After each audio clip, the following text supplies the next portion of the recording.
So the internet is not even 5,000 days old. So everything that we experience and get on the internet, including all maps to all cities, all phone numbers, databases, government forms, sports scores,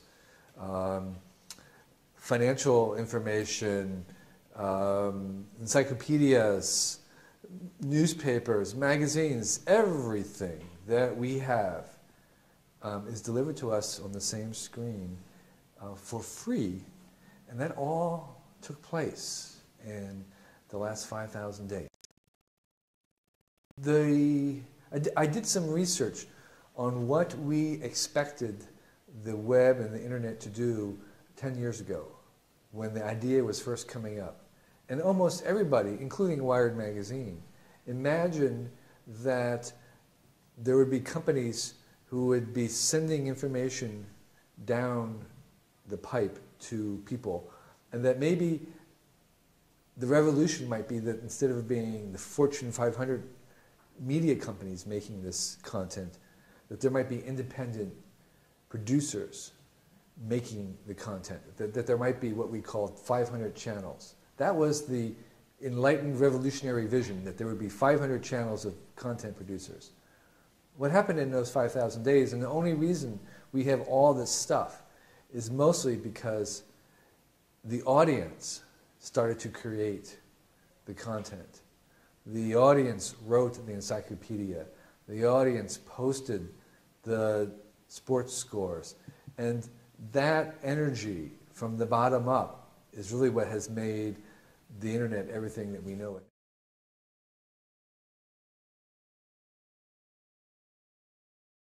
So it's very clear that technological change is accelerating. It's happening faster and faster every year. And it's also clear that our human biological bodies are not evolving at that same speed. And so there is a tension, a friction between the slower moving body and the fast moving technological sphere. And the question is, can we possibly keep up?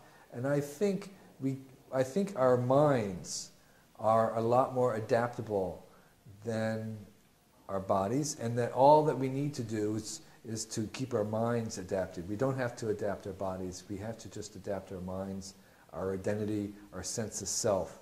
And I think, for now at least, our minds are capable, and we see that in the evidence of our children, we see that in the evidence of our own lives, that we have adapted to this new regime a lot more successfully than people thought even 10 years ago. People really didn't believe that the elderly and the old could get online, but they do, and they have no problem. So I think that we'll go a lot further than we think. Are there limits? Probably, but we don't know what they are. And I think for right now, we're going to be very surprised by how far we go. What's happening is that we're trying to use more of our bodies. Right now, the only way we can really communicate to the web is we have to type through our fingertips. It's a very peculiar way to communicate with the end of your fingers. What we really want to do is use our entire body, to have motion, to gesture, to stand up, to speak into it. And what's happening is that we're learning how to do that, how to make computers and technology be able to understand human language and human bodily gesture. So I think we're going to become more into our bodies with computers, not less.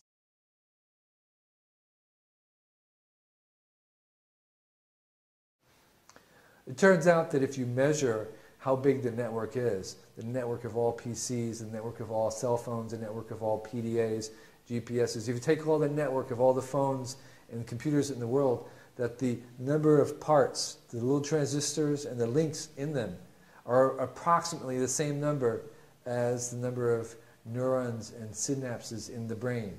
And so, to a rough approximation, they're about the same size, except, of course, that your brain is not doubling in power every year, which this machine is.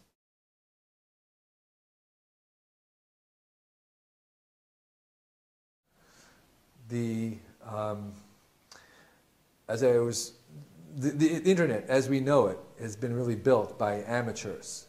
The content has been built by amateurs, and much of the code that underlie it has been written by a volunteer army of people who were amateurs volunteering their work together in Linux and other open source software like that. So we have evidence that amateurs are very powerful, and at the same time professionals are necessary as well. I think what's interesting is we're seeing the distinctions between amateurs and professionals being blurred, so you can't really tell. And that is partly what people's lives are going to be about. I think as people become more fulfilled and they do work that they enjoy, it becomes less work and more play. And I think that in some ways we're seeing in the web the evidence of this marriage between work and play, which is really what life should be about. One of the surprising powers of the web has been this ability to harness the power of many small, limited, incomplete, dumb parts. And the surprise is that if you take lots of dumb things and connect them together, you get something smart. Now, we should not be surprised, because that's what our brains are. Our brains have made of neurons, and neurons are not very smart, but we have a bunch of them together, and we have a smart brain.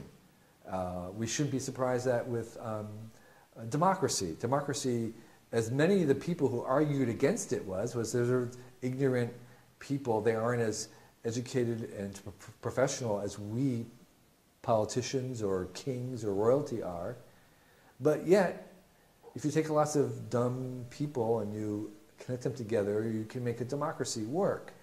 We're surprised now when we take lots of dumb authors or incomplete little chips or things that by themselves are not very powerful, and we connect them up, we have something very, very powerful. And again, we come back to this. And what the technology of the web is doing is moving into one new space after another to see how far we can go with this idea of taking dumb things and connecting them together.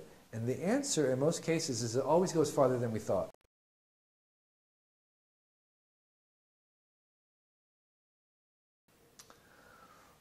One of the things that I suspect will happen in the next 5,000 days of the web that will be surprising to us is the way in which the web will be read by and understood by a machine kind of intelligence, a machine understanding of the web. Right now the web is very difficult to understand because it's in natural language. It's in human languages, English, Spanish, German, Russian, Chinese, and that makes it difficult for the limited intelligence of machines now to understand. We're in the process of de-languagizing the language, to removing the human aspect of it and make it into a mechanical, elemental bit of information. At the same time, we're investing it with other meta information about the information itself, all which means that in the next 5,000 days, the global AI, the global machine will be able to understand what's on the web page and therefore recombine this information in powerful new ways that we had not even thought about, that will be very, very potent for business.